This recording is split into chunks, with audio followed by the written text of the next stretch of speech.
Hello guys, welcome to our channel. Today we are going to discuss about the स्वास्थ्य शिक्षा अधिकारी examination. ठीक है. In this video we will guide you through the best strategies and technique to help you succeed in the examination. Whether you are beginner or an experienced candidate, our tips and tricks will help in preparing effectively and boost your confidence. Okay, and we are majorly focusing on the previous year questions which are repetitively asked in all the PCS exams, which is having the high probability of coming in this exam. अब थोड़ी सी हिंदी में बोल देते हैं कि हम लोग जो है वो सारे टिप्स और ट्रिक्स बताते हुए चलेंगे और जितने भी PYQ हैं जो प्रीवियस ईयर के क्वेश्चंस PCS में पूछे जा चुके हैं सारे स्टेट लेवल के एग्ज़ाम पे, उन सब क्वेश्चंस के कंपिलेशन है हमारे पास. वही एक बकेट लिस्ट है, उसी से क्वेश्चंस रिपीट होते रहते हैं उनके ऑप्शंस के थ्रू. मैं आपको उन्हीं के आधार पे पढ़ाऊंगा ताकि आपका जो फोकस है वो पूरी तरह से बना रहे. और कोशिश करिएगा कि हमारे साथ बने रहें, जुड़े रहें और उन्हीं को ये वीडियो शेयर करिएगा जो कि सीरियस हैं पढ़ाई के लिए. और जो नॉन सीरियस कैंडिडेट हैं we don't entertain them. Okay, so let's dive deep. तो चलिए शुरू करते हैं. देखिए, शिक्षा अधिकारी जो एग्ज़ामिनेशन है इसमें 2 पार्ट में एग्ज़ाम होगा. ये मैंने आपको कुछ यहाँ पे मैंने पैटर्न वगैरह समझा दिया है. ये आप देख सकते हैं पेपर का division. Part A, part B. Part A में जनरल साइंस है उसमें और प्लस करंट अफेयर्स है, मतलब जनरल स्टडीज़. ये बहुत कम वेटेज रखता है एग्ज़ाम में. 30 क्वेश्चन ऑलमोस्ट अराउंड पूछे जाएंगे और 30 नंबर के. और पार्ट बी जो होंगे वो ज़्यादा वेटेज रखता है, 120 क्वेश्चंस के होते हैं. ठीक है, और इसके मार्क्स भी 120 होते हैं. तो हमें कोशिश करना है कि पार्ट बी को हम लोग अपना कोर सब्जेक्ट बना के चलें. ठीक है, इस पर अच्छे से कमांड देना है. तो पार्ट ए में बहुत ज़्यादा आपको एफर्ट भी लगाना पड़ेगा और आपकी जो आउटपुट रेशियो है वो भी कम रहेगी और मार्क्स भी कम बनेगा. आप 30 क्वेश्चंस में ज़्यादा 17 या 20 कर पाओगे, पूरे 30 अटैम्प्ट नहीं कर पाओगे. लेकिन आप पार्ट बी में 120 में से 100 स्कोर कर लोगे. ठीक है, तो हम लोग पार्ट बी पे ज़्यादा फोकस करते हैं. बाकी पार्ट ए का जो भी टॉपिक्स है मैंने आपको PDF में यहाँ प्रोवाइड किया है. आप इसका स्क्रीनशॉट ले सकते हो और इसको आप तैयारी कर सकते हो. ठीक है, मैं यहाँ पे धीरे धीरे आपको बढ़ा दे रहा हूँ कि आप स्क्रीनशॉट ले लो. ठीक है, मेजरली ये सारे क्वेश्चंस वही हैं जो PCS में पूछे जाते हैं, UP PCS में. इससे ज़्यादा बाहर से कुछ नहीं है. हाँ, आपको फोकस बायोलॉजी भी करना है थोड़ा सा. बायोलॉजी का जो सब्जेक्ट है उसमें देखिए मैंने जो इम्पॉर्टेंट टॉपिक्स हैं बायो के, हर एग्ज़ाम में PCS के पूछे जाते हैं, मैंने उसका देखिए पूरा आपको ये लिस्ट बना के दिया है. इसको आपको पढ़ना ही पढ़ना है और इसके आउट ऑफ क्वेश्चन नहीं पूछेगा वो. ठीक है, अब करंट अफेयर्स भी 10 से 11 क्वेश्चन पूछेगा. करंट अफेयर्स की सीरीज़ चल रही है, जनवरी का मैंने पढ़ा दिया, फरवरी का पढ़ा दिया, उसको पढ़ना है. और 20% आपको अपना उसमें लगाना है. जो भी मैंने कुछ टॉपिक्स पढ़ाए हैं उस टॉपिक को एक बार गूगल जेमिनी पे या अपना नेट पे सर्च कर लीजिएगा. ठीक है, और पूरा बनाते चलिए. तो पार्ट बी पे हम लोग फोकस करते हैं. पार्ट बी में सबसे पहला हम लोग का फोकस रहेगा हेल्थ एजुकेशन पे. हेल्थ एजुकेशन क्या है, मैंने ये इसका डेफिनीशन, स्कोप, प्रिंसिपल और हेल्थ बिहेवियर और इंफॉर्मेशन, एजुकेशन, कम्युनिकेशन, ये 4-5 टॉपिक्स हैं जो कि बहुत ज़रूरी हैं. इनके बारे में हमने डिस्कस करना है. तो इसमें से सबसे ज़्यादा ज़रूरी है आपका हेल्थ बिहेवियर मॉडल. तो health behaviour model, health belief model हो गया. तो फिर से शुरू करते हैं. इसमें क्या है कि सोशल साइकोलॉजी फ्रेमवर्क है ये, और ये जो है वो इंडिविजुअल पर्सपेक्टिव से ये मॉडल बनाया गया है. इसमें जो है 6 मेन पॉइंट हैं, आपको पता होना चाहिए. देख लीजिए 6 पॉइंट ऐसे हाईलाइटेड है. पहला है परसीव्ड ससेप्टिबिलिटी, दूसरा है परसीव्ड सिवियरिटी, तीसरा है परसीव्ड बेनिफिट, चौथा है परसीव्ड बैरियर, फिर है 5th क्यूज टू एक्शन और 6th सेल्फ एफिकेसी. तो परसीव ससेप्टिबिलिटी का मतलब ये होता है कि इंडिविजुअल को एसेस करना है कि वो पर्सनल की रिस्क में है या नहीं है. जैसे कि क्या मुझे हार्ट अटैक होगा, am I at risk of heart attack. अब परसीव सिवियरिटी में क्या होता है कि इसमें हाउ सीरियस, मतलब ये जो हमें बीमारी है इसका कॉन्सिक्वेंस क्या होगा, कि क्या हमारे हार्ट अटैक से मेरी जान जा सकती है या मेरे काम पे फ़र्क पड़ेगा. ठीक है. थर्ड होता है परसीव्ड बेनिफिट, इसमें क्या होता है कि अगर मुझे ये एक्शन लेना पड़ा, क्या मेरे ऐसे एफिकेसी ऑफ एडवाइस एक्शन है जिससे कि मेरे रिस्क को रिड्यूस किया जा सकता है, कम किया जा सकता है। जैसे कि तेला भुना खाना से क्या मेरा कम होगा, या कोई सप्लीमेंट लेने से मेरी हार्ट अटैक के चांसेस कम होंगे, क्या एक्सरसाइज करने से कम होंगे। ये बेनिफिट्स में आ जाते हैं। फिर आते हैं बैरियर्स, यानी परसीव्ड बैरियर्स। परसीव्ड बैरियर्स में इसका मतलब ये होता है कि ऐसे क्या चीज़ें हैं जो कि मुझे उस एक्शन को करने से रोक रही हैं। जैसे कि समय बहुत लग जाएगा, दर्द होगा एक्सरसाइज करने में, ठीक है, मेंबरशिप लेना पड़ेगा तो पैसा लग जाएगा। फिर आता है क्यूज टू एक्शन।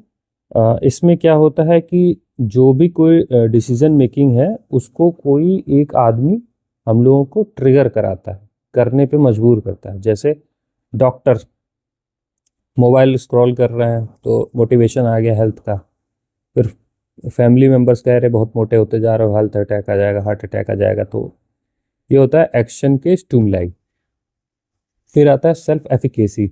इसमें क्या होता है कि सक्सेसफुली परफॉर्म करना किसी बिहेवियर को, कि जैसे मैं अब मेंबरशिप ले लिया हूँ और अब मैं जिम जाना शुरू करूँगा, ठीक है, मतलब शुरू किया, स्टार्ट कर देना।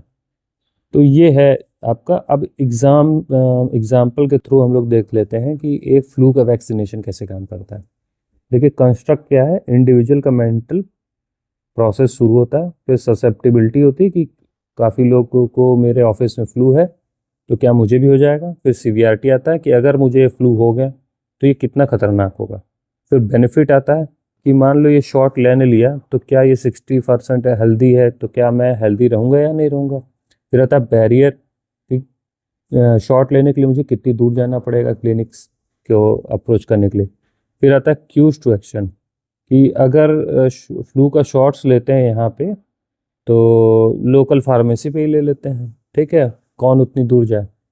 फिर सेल्फ एफिकेसी। सेल्फ एफिकेसी मतलब क्या मैंने कभी इसके पहले शॉट्स लिया है या नहीं, क्या मैं अपॉइंटमेंट ले सकता हूँ कि नहीं, ठीक है।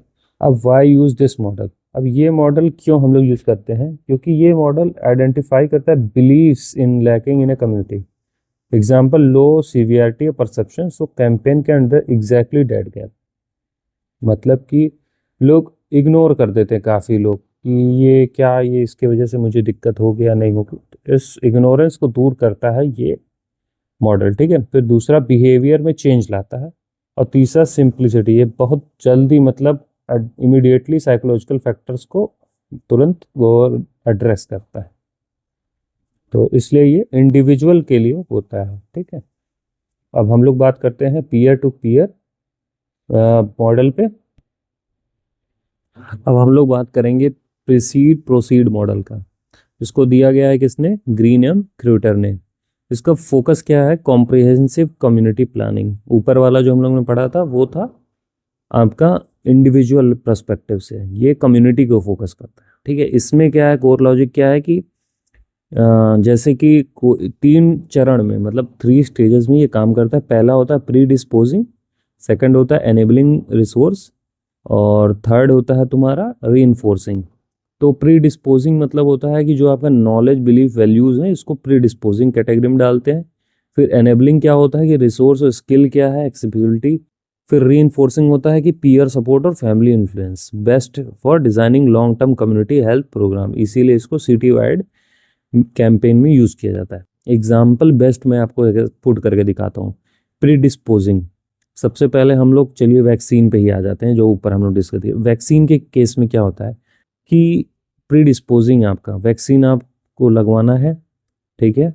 आपको इसके बारे में क्या नॉलेज है वैक्सीन के, हम लोग यही जानते हैं। कुछ लोगों के अंदर ये है कि वैक्सीन लगाने से आदमी इम्पोर्टेंट हो जाता है, ठीक है, इनफर्टाइल मतलब कि, तो ये होता है, ठीक है। तो ये आदमी को वैक्सीन की तरफ झुकाव रखने से रोकता है। और कुछ होते हैं जो साइंटिफिक टेम्परामेंट के होते हैं, they don't think about this, like illogical thinking उनकी नहीं होती, वो डायरेक्ट सोचते हैं कि हाँ वैक्सीन लगाएंगे ये बीमारी से बच जाएंगे।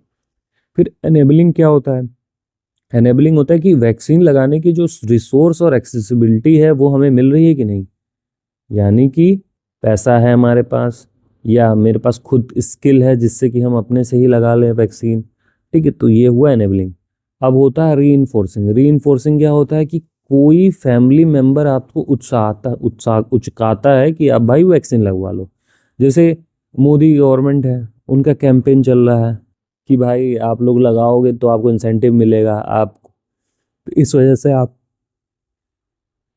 वैक्सीन लगवा लिए। ठीक है, तो ये इसका हमको इतना पता है कि ये 3 स्टेजेस में काम करता है। तो ये कम्युनिटी लेवल पे बहुत ज़्यादा मतलब कैंपेन में इसको यूज़ किया जाता है। फिर हम लोग थर्ड पे आते हैं, जिसको हम लोग कहते हैं ट्रांस थियोरेटिकल मॉडल। ये हमारे जो है प्रोचास्का और डी क्लेमेंटी नाम याद रखिए, डी क्लेमेंटी और प्रोचास्का नाम थोड़ा सा अजीब है पर ये होता है। अब ये क्या करता है, ये फोकस करता है बिहेवियर। ठीक है, ये बिहेवियर के कैसे फोकस करता है, ये आदमी के बिहेवियर को समय के हिसाब से धीरे धीरे चेंज करता रहता है, जिससे कि क्या होता है कि आदमी के एक्शंस चेंज होते रहते हैं। ठीक, अब इसमें कितने स्टेजेस होते हैं देख सकते हैं आप। इसमें 5 स्टेज होते हैं। सबसे पहले वाले में 6 स्टेजेस थे, दूसरे वाले में 3 स्टेजेस थे। अब ये जो आएंगे ये 5 स्टेजेस हैं। ठीक है, इसमें क्या करते हैं, पहला होता है प्री कंटेम्पलेशन। ठीक है, जिसमें क्या होता है कि कोई चेंज करने का कोई इंटेंशन ना हो कि हाँ भाई जो चल रहा है चलने तो देखा जाएगा। ठीक है, ये प्री कंटेम्पलेशन स्टेज होता है। फिर आता है कंटेम्पलेशन स्टेज। इसमें क्या होता है कि आदमी रेडी होता है, ठीक है, चेंज होने के लिए। विद इन 6 मंथ में वो सोचता है कि अब चलो हम चेंज हो जाएंगे। फिर आता है प्रिपरेशन। प्रिपरेशन में क्या होता है कि आदमी रेडी हो जाता है और धीरे धीरे छोटे कदम स्टार्ट कर देता है। जैसे कि हम अब एग्जाम्पल लेते हैं आपके जिम से, यहाँ पे जिम वाला एग्जाम्पल अच्छा सूट करेगा। प्री कंटेम्पलेशन में कि भाई मैं बहुत चलो चलता है, मोटा ही तो हो रहा हूँ, क्या मेरा बिगड़ जाएगा। फिर आता है कंटेम्पलेशन की गेटिंग रेडी।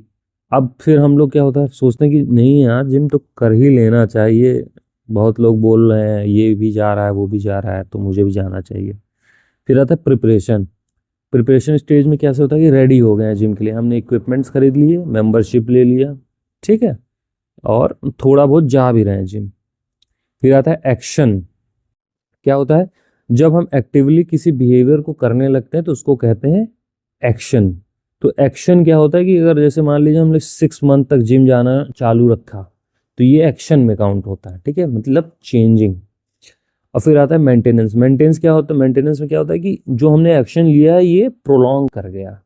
यानी कि जैसे मुझे जिम ज्वाइन करना था, मैंने 6 महीने तक जिम किया, लेकिन अब 6 महीने के बाद भी जिम कर रहा हूँ। तो ये याद रखना कि time duration 6 month very important. तो 6 मंथ के बाद अगर हम कंटिन्यू रख रहे हैं तो ये मेंटेनेंस आता है। ठीक है, अब ये इस्तेमाल हम लोग कहाँ करते हैं, ये हम लोग यूज़ करते हैं ऐसे बिहेवियर्स में जहाँ पे कि एडिक्शन हो जाता है बहुत ज़्यादा। ठीक है, फिर अब हम आते हैं काप मॉडल पे। काप मॉडल यानी कि नॉलेज एटीट्यूड प्रैक्टिस। इसमें क्या होता है कि हमारा जो फोकस रहता है वो होता है इन्फॉर्मेशन पे। हम नॉलेज ऐसा प्रोवाइड करें जिससे कि अगले आदमी का एटीट्यूड चेंज हो, और एटीट्यूड चेंज होगा तो उसका प्रैक्टिस चेंज होगा। ठीक है, तो ये एक तरह से लीनियर रिलेशनशिप हुआ। अब ये क्वेश्चन पूछ लेता है कि लीनियर रिलेशनशिप बिटवीन इंफॉर्मेशन और एक्शन किस मॉडल में है, तो वो काप मॉडल है। ठीक है, तो अब इसके बारे में हम लोग इतना ज़्यादा नहीं डेप्थ में जाएंगे क्योंकि बहुत सिंपल है। और लेकिन ये चीज़ याद रखिए कि सिर्फ नॉलेज ही नहीं डिसाइड करता है कि आपका बिहेवियर चेंज होगा कि नहीं। ठीक है, क्योंकि कुछ कस्टम्स भी होते हैं जो कि हम लोगों को गाइड करते हैं। फिर आते हैं हम लोग बेसनेफ मॉडल पे। बेसनेफ मॉडल जो है हम लोग का, वो हबले ने फिशबेन से ड्राइव किया था। अजहन और फिशबेन की जो थ्योरी थी उनसे ड्राइव करके हबले ने किया था। और इसमें क्या है कि इसमें कंपोनेंट मेन है कि जो आपका बिलीफ और एटीट्यूड है वो इंडिविजुअल्स के थॉट को, मतलब आप जो बिलीव और एटीट्यूड रखते हो वही आपके थॉट प्रोसेस को अफेक्ट करता है। ठीक है, ये एक तरह से सब्जेक्टिव नॉर्म है। ठीक है, अब जैसे एग्जांपल हम देख सकते हैं कि फैमिली है, रिलीजन है, लीडर है। ठीक है, कि कोई कम्युनिटी है, जैसे मान लो कह देती है कि भाई वैक्सीन लगवा रहे हो आप इम्पोर्टेंट हो जाएगा, एग्जाम्पल मुस्लिम्स में। ठीक है, तो ये डिसाइड कर दिया कि भाई हाँ मुस्लिम्स हैं यहाँ, तो हमें एड्रेस क्या करना है, पॉपुलेशन को नहीं एड्रेस करना रहेगा, हमें वहाँ के एल्डर्स को टारगेट करना रहेगा कि उनके बिहेवियर्स को हम लोग नज कर सकें। ठीक है, फिर एनेबलिंग फैक्टर्स। इसमें क्या होता है कि चलो अब हम लोग का मेन कंपोनेंट्स क्या आ जाता है, दूसरा एनेबलिंग, कि चलो हम लोग भाई इनको ऐसे फैसिलिटीज प्रोवाइड कर रहे हैं कि इसमें से 10 में से एक दो तो यूज़ करेगा, एक दो यूज़ करेगा, उसे काम आ जाएगा तो वो 3-4 को रिकमेंड करेगा, 3-4 काम करेंगे, फिर ऐसे करते हो सब लोग। एग्जाम्पल इसका बेस्ट है कि आप फ्री क्लिनिक्स बना दिए हो, ट्रांसपोर्टेशन लगा दिए हो, ठीक है। अब ये हो गया। तो अब मैं देखिए समरी टेबल भी बना दिया हूँ। इसमें समरी टेबल आप देख सकते हो। HBM क्या, ड्राइवर क्या चेंज करता है, इंडिविजुअल परसेप्शन को चेंज करता है, ठीक है। प्रीसीड प्रोसीड क्या करता है, इन्वायरमेंट और सोशल फैक्टर को चेंज करता है, ठीक है। स्टेजेस ऑफ चेंज, रेडीनेस और टाइमिंग। फिर काप क्या करता है, इंफॉर्मेशन और एजुकेशन के थ्रू चेंज लाता है। और बेसनेफ क्या करता है, ये सोशल नॉर्म्स और रिसोर्सेस में चेंज लाता है, जिससे कि आप चेंज लाते हो अपने। चलिए शुरू करते हैं क्विज क्विज के बारे में पढ़ने का। तो पहला क्वेश्चन है, according to health belief model an individual is most likely to take action against a disease if they perceive. Option A है आपका subjective norm that discourages the behaviour, the disease is severe but they are not personally at risk, high susceptibility, high severity and low barrier to action, the threat of disease is low and barrier are high. ये चारों option है, इसमें से कौन सा सही होगा? आपको मैं 2 मिनट का समय दे रहा हूँ, आप देख लीजिए और बताइए। क्वेश्चन समझने की कोशिश कीजिए। अब इसमें ये कह रहा है कि जो बिलीफ मॉडल है, कोई भी इंडिविजुअल डिजीज को कब खतरा मानता है, मतलब उसके लिए कब एक्शन वगैरह शुरू करता है, काम करता है, परसीव कब करता है। तो पहला ऑप्शन कहता है कि जब सब्जेक्टिव नॉर्म्स डिस्करेज करते हैं बिहेवियर को। इन मतलब कि सब्जेक्टिव नॉर्म्स में वही सब्जेक्टिव नॉर्म्स आ जाते हैं, प्रेजुडिस, कल्चर, एथिक्स, रिलीजन, ठीक है। जब डिस्करेज करता है बिहेवियर तो क्या आप परसीव करते हो? नहीं करोगे ना, सीधी सी बात है, मना कर दोगे, नहीं लगवाएंगे आप वैक्सीन। फिर disease is severe but they are not personally at risk. हाँ, फिर तब आप क्यों काम करोगे? जब आप, बीमारी तो है खतरनाक लेकिन वो आपको जब होगी ही नहीं, तो आप क्यों ही उसके चक्कर में पड़ोगे। फिर high susceptibility, high severity and low barrier to action. इस ऑप्शन में क्या है, इसमें ये कह रहा है कि आपको हो भी जाएगा, आप खतरे में भी हो, आपको बीमारी भी हो सकती है और इसका परिणाम भी बहुत खतरनाक होगा, और बैरियर यानी कि उस बीमारी से बचने के लिए कोई बाधा नहीं है आपके पास, आप जब चाहो तब उसके लिए वैक्सीन लगवा सकते हैं एग्जाम्पल के रूप में। तो हमारे ख्याल से सी ही होना चाहिए। और डी को भी देख लेते हैं, the threat of disease is low and barriers are high. अब ये बताइए, अगर बीमारी आपको होने के चांसेस बहुत मिनिमम है और बैरियर माने आपको रोकने की ताकतें बहुत ज़्यादा हैं, तो आप उसके चक्कर में नहीं पड़ोगे, सीधी सी बात, उसको अवॉइड कर दो। तो इसका ऑप्शन हो जाएगा सी, ठीक है। अब इसका देखिए थोड़ा एक्सप्लेनेशन देख लीजिए। तो HBM suggest that action is triggered when a person feels personally vulnerable to a serious condition and believes the benefit of acting outweighs the obstacle, ठीक। नेक्स्ट क्वेश्चन पे आते हैं हम लोग। Precede proceed model, which of the following is considered an enabling factor. Enabling factor इसमें से किसको मानते हैं प्रीसीड प्रोसीड मॉडल के थ्रू? तो फर्स्ट ऑप्शन है a person's knowledge about the benefit of exercise, B आता है the availability of local park और gym in the community, C आता है praise for a doctor after losing weight, D आता है social pressure from peers to start smoking. तो इसमें से प्रीसीड प्रोसीड मॉडल कौन सा है? तो उसमें से 3 मैंने पढ़ाए थे ना, तो प्रेजुडिस था, एनेबलिंग था। तो अब एनेबलिंग फैक्टर्स में हम लोग पूछते हैं कि एनेबल कौन कर रहा है, तो एनेबल क्या करता है, रिसोर्स करता है। तो अब हमें देखना है कि इसमें से कौन सा रिसोर्स है, और रिसोर्स अगर है तो एनेबलिंग फैक्टर आ जाएगा। तो पार्क जिम है, ये रिसोर्स है, तो आप एनेबल करोगे, फैक्टर्स में आएगा, ठीक। तो ये एनेबलिंग फैक्टर्स है इन्वायरमेंटल रिसोर्सेज और new skills that allow a motivation to be turned into a actual behaviour, ठीक। फिर थर्ड क्वेश्चन पे आते हैं, smoker who is thinking about quitting in the next 6 months but has not yet made any plan is in which stage of trans theoretical model. अब stages of change मैंने आपको पढ़ाया था ऊपर। अब देखिए, पहला है प्रिपरेशन, दूसरा है मेंटेनेंस, तीसरा है प्री कंटेम्पलेशन और डी है कंटेम्पलेशन। तो इसका स्टेजेस मैंने आपको बताया था, प्री कंटेम्पलेशन आता है, फिर आता है कंटेम्पलेशन, फिर आता है प्रिपरेशन, फिर आता है आपका एक्शन, फिर आता है मेंटेनेंस। मेंटेनेंस कब होता है? जब 6 मंथ से ज़्यादा आप किसी एक्शन को फॉलो कर रहे हो। ठीक, अब एक्शन आपको पता ही है 6 मंथ तक कर रहे हो। प्रिपरेशन यानी छोटे स्टेप्स आपने ले लिया है। ठीक, फिर कंटेम्पलेशन क्या है? अगर आप थिंक कर रहे हो किसी चीज के बारे में। प्री कंटेम्पलेशन मतलब कि ये चल रहा है, स्मोकिंग से कुछ होगा देखा जाएगा वाला स्टेज, इग्नोरेंस वाला। तो यहाँ पे हम लोग का ऑप्शन आएगा डी, कंटेम्पलेशन। तो contemplation is the stage where people intend to change in the next 6 month and are weighing the pros and cons of doing so. ठीक है, अब नेक्स्ट क्वेश्चन पे आते हैं, fourth. The KAP model. KAP आपको पता है ना, नॉलेज, एटीट्यूड और परसेप्शन। ठीक है, परसेप्शन करें, सॉरी, प्रैक्टिस। तो KAP model is a linear framework often used in public health. What does the acronym KAP stand for? जो मैंने आपको बता ही दिया, नॉलेज, एटीट्यूड एंड प्रैक्टिस। ठीक है, ये याद रखना है। फिर BASNEF model is particularly useful in developing countries like India because it adds which specific component to health behavior analysis। तो इसमें ऑप्शंस है हमारे चार।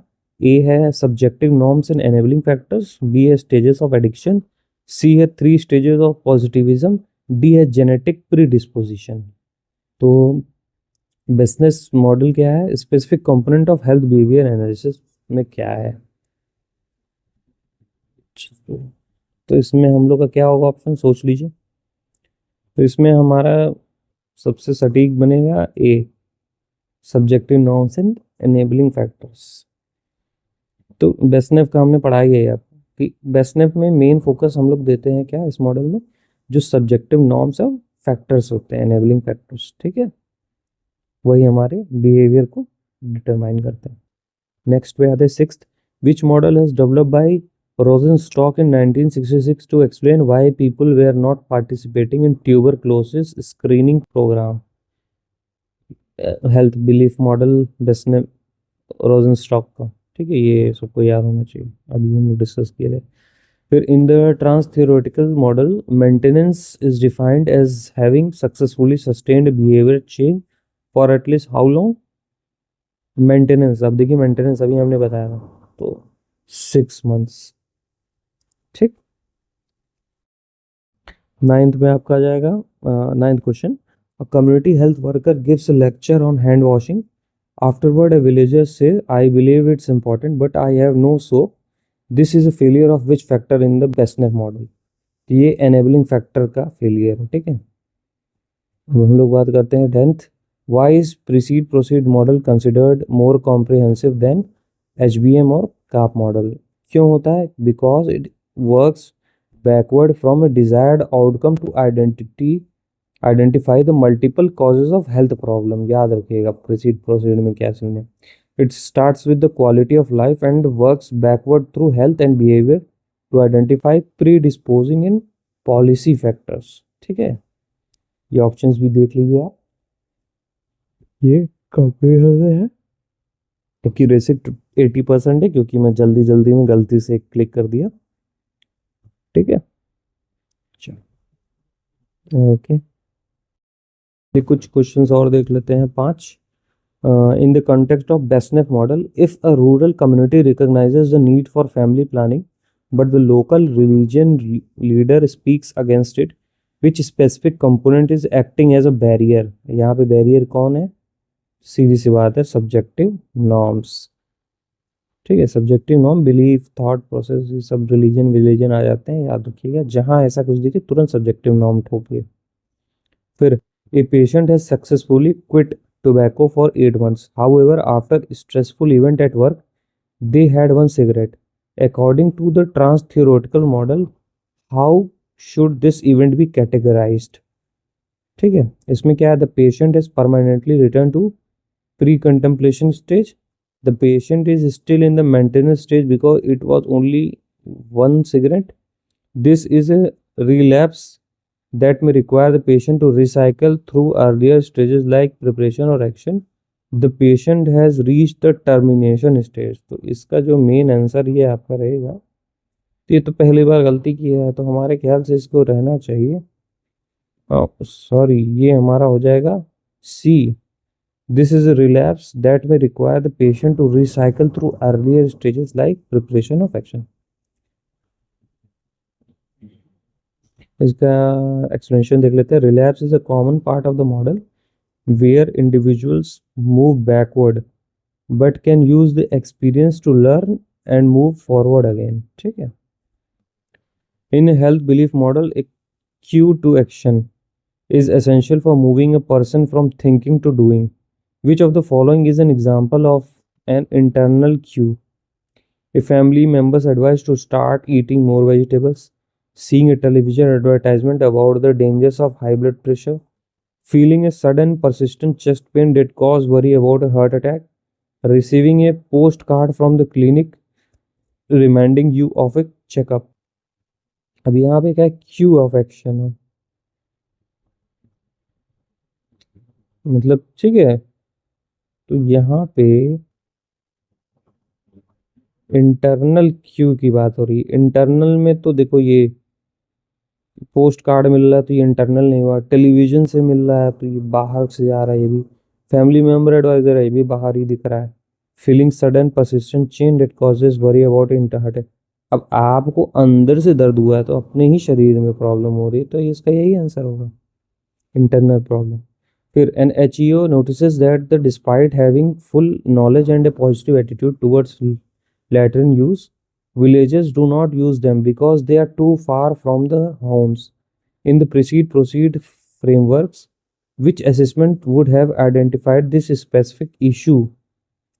तो ये हो जाएगा तुम्हारा एजुकेशनल एंड इकोलॉजिकल असेसमेंट यानी एनेबलिंग फैक्टर्स.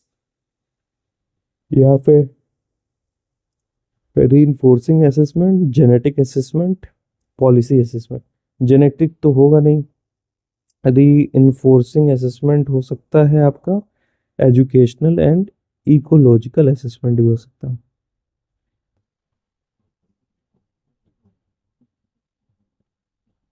यहाँ पे कौन सा असेसमेंट है जो कि स्पेसिफिक इश्यू बनता है. देखिए, ऐसे क्वेश्चंस आपको एग्जाम में फंसाएंगे. इसका